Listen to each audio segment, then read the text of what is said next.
Bismillahirrahmanirrahim. Thank you very much for joining and very good morning. The topic we have to discuss today is wildlife rules and regulations in Pakistan. Pakistan has accepted the responsibility to protect the wildlife and their habitats through various national and international conventions. In Pakistan, there are certain national laws, as well as Pakistan is signatory to international conventions to protect its wildlife and their habitat. There are four major agreements, international agreements related to wildlife conservation to which Pakistan is signatory. One of these conventions is Ramsar Convention. Pakistan is also signatory to Bonn Convention, Convention on International Trade in Endangered Species, and Convention on Biological Diversity. So basically, this is the legislative approach, the approach to conserve the biodiversity and wildlife through legislations or through laws, international laws as well as the national laws. Regarding the international agreements, Pakistan is signatory to Ramsar Convention, and this convention, basically it was adopted in 1971 and it was signed at Iranian city Ramsar, so named as Ramsar. Why we name the Ramsar Convention as Ramsar Convention? Because the convention, it was signed at Ramsar, and Ramsar is a city at Iran. And basically, the purpose of this convention is to conserve the waterfowls and their habitats. And there are 153 contracting parties or signatory parties through this convention, and all these parties, they are bound to conserve the waterfowls and their habitats at their native countries. Say, if Pakistan is signatory to Ramsar Convention, and yes, Pakistan is signatory, then it's a signatory party, and it is the responsibility of the state, it is the responsibility of the government of Pakistan to conserve the waterfowls and their habitats. This is about the Ramsar Convention. And there is another convention which is known as Bonn Convention. So Ramsar Convention is meant for the conservation of waterfowls and their habitats. While the Bonn Convention, like Ramsar, which is a city at Iran, Bonn is a German city. The convention, it was signed at Bonn, so named as Bonn Convention. And it is meant for the conservation of migratory species of wild animals. The difference between the Ramsar and Bonn Convention is that the Ramsar Convention is meant for the conservation of waterfowls and their habitats, while the Bonn Convention is meant for the conservation of migratory species of wild animals. So like Ramsar, when Pakistan is signatory to Bonn Convention, then it is the responsibility of the state to conserve the migratory species as well as their habitats at Pakistan. Then Pakistan is also signatory to Convention on International Trade in Endangered Species. So as its name, Convention on International Trade in Endangered Species, so from its name, it is clear that the international trade in endangered species, it must be stopped, it must be banned between the signatory parties. And who are the signatory parties? The countries that have signed to the convention. And this convention, it was adopted in 1963. And there are basically three appendices of this convention. Convention on International Trade in Endangered Species, it has three further appendices. Appendix 1 includes the species that are not currently threatened but if the trade is not banned between the signatory parties, or the international trade is not banned, then the populations, they might be threatened.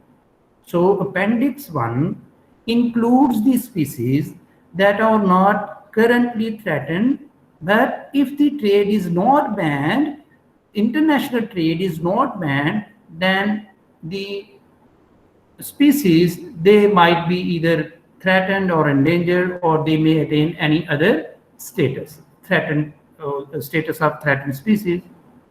Then Appendix 2 includes the species that are currently threatened. So certainly, if the species, they are currently threatened, and if the trade is not banned between the countries, then the species, the remaining populations, they would be affected. So this is about the second appendix of Convention on International Trade in Endangered Species. And second appendix includes the species that are currently threatened, and if the trade is not stopped, is not banned between these signatory parties, or between international trade is not banned, then certainly the remaining species, the remaining population, they would be affected. And there is the third appendix, and according to the Appendix 3, the Appendix 3 includes the species any country wants to conserve, and it requires cooperation from the other countries. Say, if we want to conserve turtles, Pakistan wants to conserve turtles, and it requires cooperation from China, then these species, they would be there into the Appendix 3. So it's about the Convention on International Trade in Endangered Species of Wild Fauna and Flora, and there are 3 appendices. Appendix 1 includes the species that are not currently threatened, but if the trade is not banned, then certainly the population, they might be affected. Appendix 2 includes the species that are currently threatened, and certainly if the trade is not banned, then it is likely that they would be affected. And Appendix 3 includes the species any country wants to conserve, and it requires cooperation from the other states. Then there is another convention which is known as Convention CBD, Convention on Biological Diversity. Pakistan is also signatory to CBD, and any contracting party, any signatory party, if it is signatory to CBD or Convention on Biological Diversity, then it is the responsibility of that particular state, that particular signatory party, to establish the wildlife breeding farms for their native declining species. So Pakistan is also signatory to CBD, which is the Convention on Biological Diversity, and when any country is signatory to CBD, then it is responsibility of the state to establish the captive breeding facilities for their native declining species. So this is about the major international treaties, international agreements of wildlife conservation to which Pakistan is also signatory. So Pakistan is signatory to Ramsar Convention, and it is the responsibility of the state to conserve the waterfowls and their habitats. Pakistan is also signatory to Bonn Convention and is bound to conserve the migratory species of wild animals. Pakistan is also signatory to Convention on International Trade in Endangered Species. So as its name, the trade must be banned between the signatory parties, and there are further 3 appendices. I have already told you about these appendices. Pakistan is also signatory to CBD or Convention on Biological Diversity, and it is the responsibility of the state to establish the captive breeding facilities for their native declining species. And besides the international agreements, there are certain national laws to conserve the wildlife at Pakistan.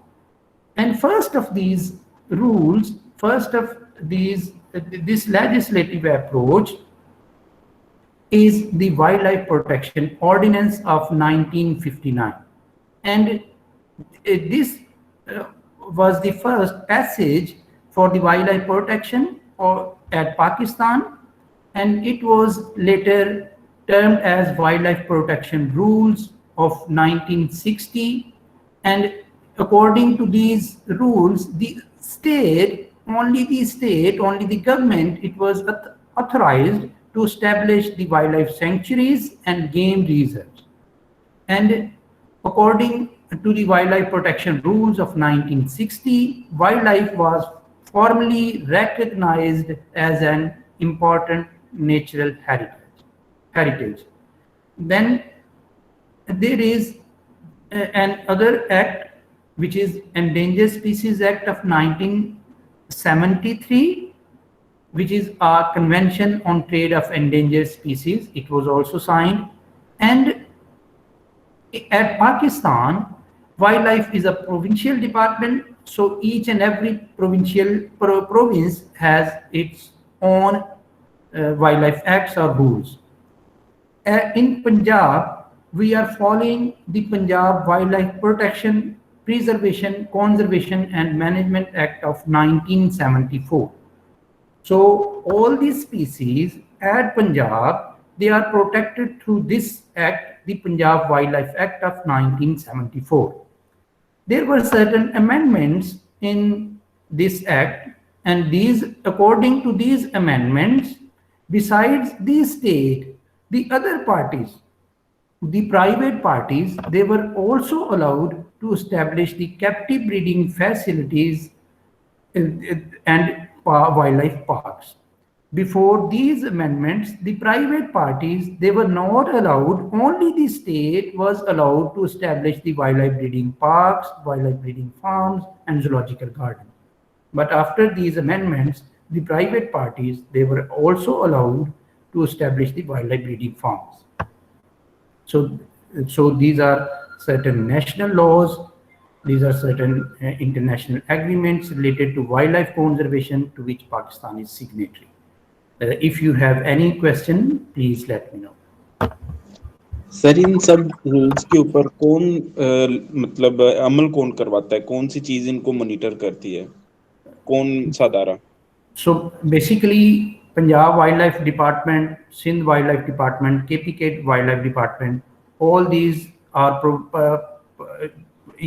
provincial departments. So these departments, they have to follow the instructions, they have to abide, the public have to abide by the rules, these acts, and Punjab Wildlife Department at Punjab implements these rules. जिस जगह भी जो भी जो भी province है, उसका वो provincial wildlife department is bound to implement the rules. Any other question?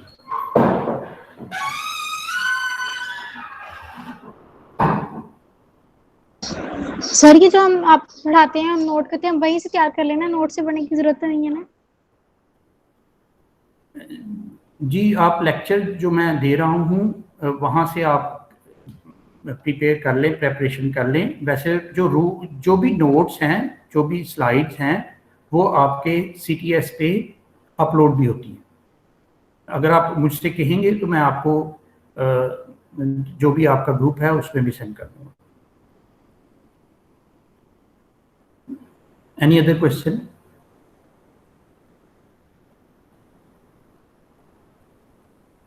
Fine. Sir ये रूल्स एंड रेगुलेशंस हम मतलब बनाते हैं या फिर इंटरनेशनल लेवल्स पे बनते हैं, तो सर ये मतलब कौन सी चीज़ है जो इनको मॉनिटर कंजर्व करती है? जैसे अगर मैं मतलब यहाँ पे अगर कोई ज़रूरत पड़ी है कि मतलब कुछ जानवरों के साथ मतलब कोई नया रूल के अमेंडमेंट्स की ज़रूरत है, तो हमने अगर करना चाह रहे हैं तो हम किस मतलब कह लो कि मिनिस्ट्री से इसके बारे में बात करेंगे या किस तरह से वो हम लोग चीज लाएंगे उसमें? Say, if you want to establish the wildlife breeding farm, Hasanat, if any person wants to establish the wildlife breeding farm, it has to get the license from the concerned provincial department. Say if you are at Sindh or at Punjab, you then you would contact the provincial department, and certainly you have to follow certain instructions, and you can establish the wildlife breeding farm. And certainly there is criteria for the land, for the area which should be covered by the cages or other constructed area, non-constructed area. It is mentioned in the criteria is very clear. Okay, sir. Any other question?